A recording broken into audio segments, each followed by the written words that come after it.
कांग्रेस और आम आदमी पार्टी के बीच अभी सीट शेयरिंग का कोई फॉर्मूला तय नहीं हुआ है, लेकिन इससे पहले आम आदमी पार्टी ने गुजरात के भरूच से अपने उम्मीदवार का ऐलान करके विवाद को बढ़ा दिया है। ऐलान करना चाहता हूं, आम आदमी पार्टी की तरफ से आने वाले लोकसभा चुनाव में भरूच सीट से चेतन वसावा लोकसभा का चुनाव लड़ेंगे। उनको जिताने की आपकी जिम्मेदारी है। हम किसी भी अनाउंसमेंट पर नहीं जा रहे हैं। हम सिर्फ जो हमारे सामने हम लोग बैठ के बात करेंगे उस बात पर हम टिप्पणी करेंगे। सीट शेयरिंग पर अच्छी बातचीत चारों तरफ जारी है। हमारे सहयोगी आशीष कुमार सिंह भी हमारे साथ बने हुए हैं। और आशीष, अभी हम चर्चा कर रहे हैं कि कितना चुनौतीपूर्ण है आम आदमी पार्टी और कांग्रेस के बीच गठबंधन, खासकर कुछ राज्यों में। लेकिन आम आदमी पार्टी ने उम्मीदवार उतार दिया गुजरात में। हमने देखा, अभी वो वक्तव्य भी हमने दिखाया अपने दर्शकों को।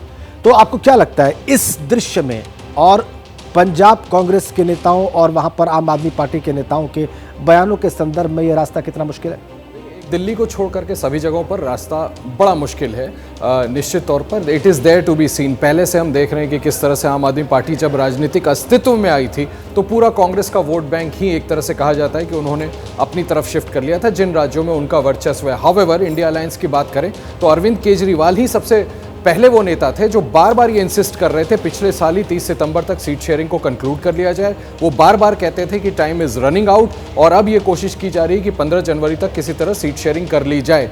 पंजाब और दिल्ली सबसे ज़्यादा इस पे स्कैनर रहेगा, लोगों की नज़र है। दिल्ली दोनों की मजबूरी है, दोनों जानते हैं कि यहाँ पर अगर अलायंस नहीं किया तो नतीजा सिफर हो सकता है। इसलिए इस बात की प्रबल गुंजाइश है कि यहाँ पर ईजिली अलायंस हो जाएगा 4 और 3 के फॉर्मूले के तहत। पंजाब में दोनों की ही स्टेट यूनिट किसी भी तरह का अलायंस नहीं चाहती। मोर और लेस आप मान के चलें कि अलायंस नहीं होगा। गोवा में देखिए, भरूच का हमें पहले से सेंस था कि ये एक कंस्टिट्यूएंसी है जहाँ पर अगर अलायंस होता भी है तो भी ये आम आदमी पार्टी को जा सकती है। हो पाएगा कि नहीं हो पाएगा ये देखना बड़ा दिलचस्प है, क्योंकि आम आदमी पार्टी तो गोवा में भी अलायंस करना चाहती है और sizable number of seats Congress से चाहती है। सो ये बड़ी टेढ़ी खीर है, लेकिन इंटेंट है। मैं फिर से कहना चाहूंगा कि आम आदमी पार्टी के मुखिया अरविंद केजरीवाल ही बार बार इंसिस्ट कर रहे थे कि जल्द से जल्द कर लिया जाए। इसलिए कहीं ना कहीं मीटिंग ऑफ माइंड्स जरूर इन राज्यों में देख सकता है, लेकिन पंजाब में किसी तरह का अलायंस होगा उसकी कोई गुंजाइश नजर नहीं आती। पहली सीढ़ी, पहला स्टेप आज लिया जाएगा और उसके बाद सीनियर लीडरशिप इस पर फर्दर आगे डिस्कशन करके कंक्लूड करेगी। बिल्कुल ठीक है, वक्त कम, चुनौती बहुत बड़ी। अब अलायंस के बीच में समझौता कैसे होगा, कितनी सीटों पर कहां पर चुनाव लड़ा जाएगा, ये साफ करना बहुत बड़ी चुनौती है कहीं ना कहीं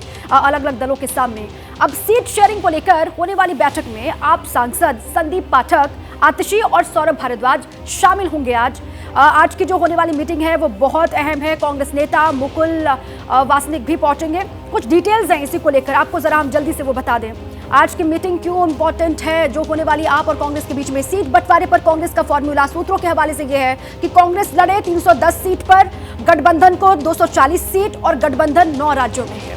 बिल्कुल, ये बहुत ही महत्वपूर्ण सूत्रों के हवाले से हम आपको जानकारी दे रहे हैं और इसके लिए मीटिंग शुरू हो चुकी है। कांग्रेस लड़े 310 लोकसभा सीटों पर, गठबंधन के दूसरे पार्टनर्स को 240 सीटें दी जाएं और गठबंधन 9 राज्यों में हो।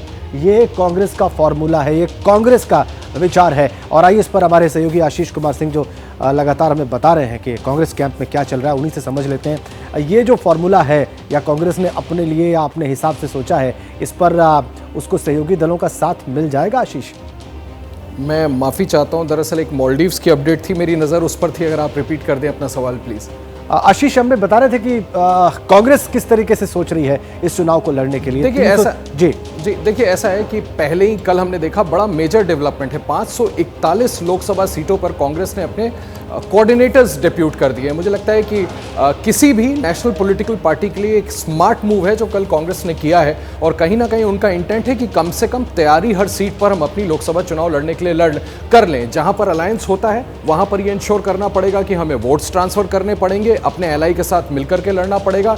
उन कंस्टिट्यूएंसीज में कोई दिक्कत ना आए, किसी तरह का फ्रिक्शन ना हो और जो सीधे हमारे किटी में आते हैं वो 250 आए चाहे 300 आए, अभी ये देखना होगा कि कितनी सीटें, कितनों पर एडजस्टमेंट वर्कआउट होता है, उसके मुताबिक फिर कांग्रेस पार्टी काम करेगी। तो कांग्रेस गुंजाइश ज़्यादा से ज़्यादा सीटों पर ज़रूर देख रही है, लेकिन पहला पड़ाव, पहला 8 से 9 स्टेट्स या 9 से 10 स्टेट्स जहां पर ज़्यादा से ज़्यादा एडजस्टमेंट हो सके, वो प्राइम फोकस है। लेकिन फिर मैं दोहराना चाहूँगा कि 541 सीटों पर कोऑर्डिनेटर्स नियुक्त कर देना कल, मुझे लगता है कि एक बड़ा स्टेप था और ये दिखाता है कि कांग्रेस किसी भी इवेंचुअलिटी के लिए तैयार है। और अगर जिन राज्यों में एडजस्टमेंट नहीं भी हो पाता है, वहां पर भी इस बार ठीक ढंग से चुनाव लड़ना कम से कम ये पार्टी का इंटेंट है।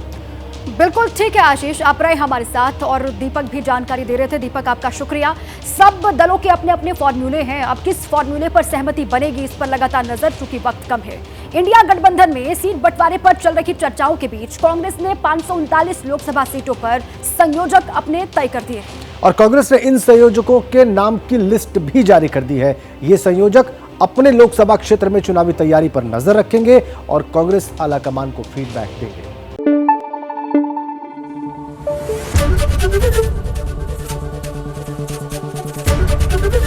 एबीपी न्यूज आपको रखे आगे।